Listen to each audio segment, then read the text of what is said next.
We saw symmetric matrix vector multiplication as an example in the beginning of this week.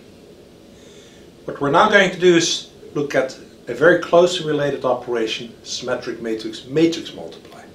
Okay, and what is that?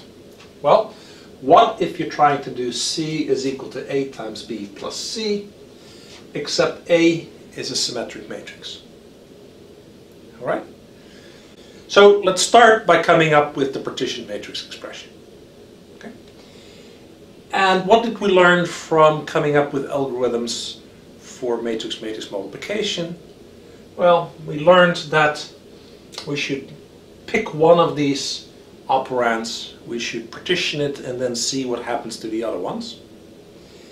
And notice that it might be beneficial to start with the operand that is sort of most special. And which operand is most special? Well, operand A, which is the symmetric matrix, is most special. And we noticed before that a symmetric matrix we want to partition into quadrants because we want to somehow be able to play with that symmetry that exists. Alright, so what does that mean? We have this as the postcondition. Well, we have this as the postcondition.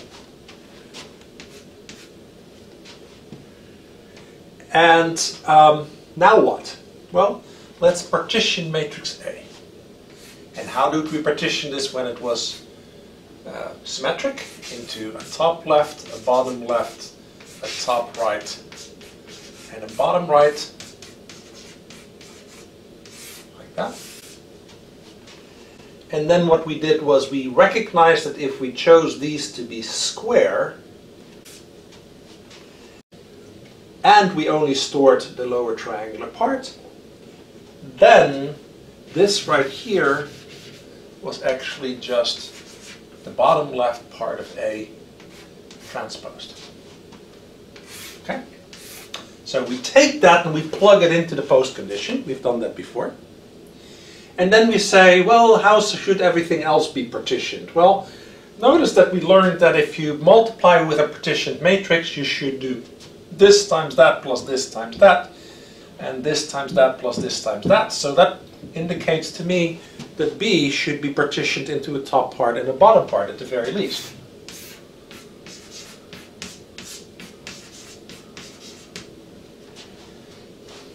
But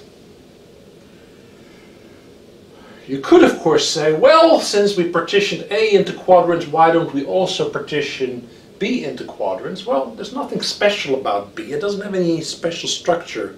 At least we haven't said so. And therefore we want to partition it as little as possible.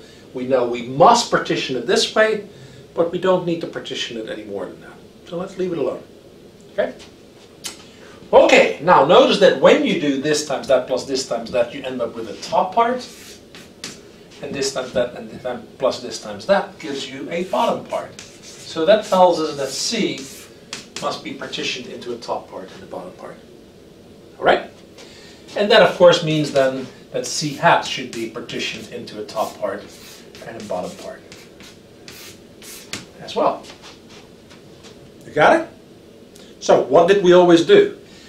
You take the postcondition, you partition one of the operands, you plug it into the postcondition, you then figure out how everything else needs to be partitioned. It gets us to this state.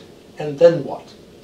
Well, then we needed to be able to figure out what operations need to be done with the exposed pieces, because that then allowed us to systematically come up with a partial result towards the final result. Right? So what do? We say, okay, well, let's actually take this and let's actually multiply it out and see what comes out so that we know what operations must be done with the different pieces. Okay, so let's multiply it out. We get this times that plus this times that.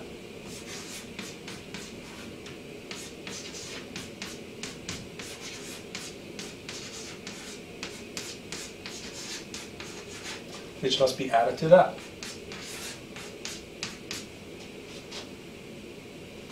We get this times that plus this times that, which must be added to that.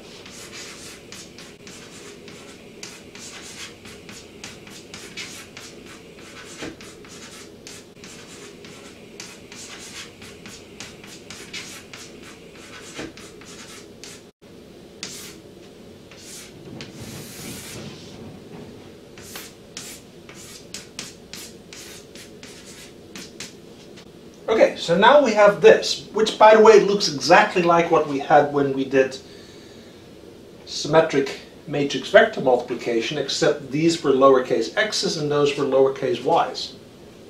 Right? It should look very familiar. And since it looks so familiar, you should be able to just go ahead and find all of those loop invariants. Right? And then you should be able to go ahead and find all of the algorithms. And then you should be able to go ahead and find blocked algorithms where you simply say, well, let's actually go ahead and partition off not just one row and one column at a time, but multiple rows and columns at a time. All right? And why don't you go ahead and do that? And by now you should be really fluent, so this should just happen really quickly. Okay? And then I'll see you in the next video.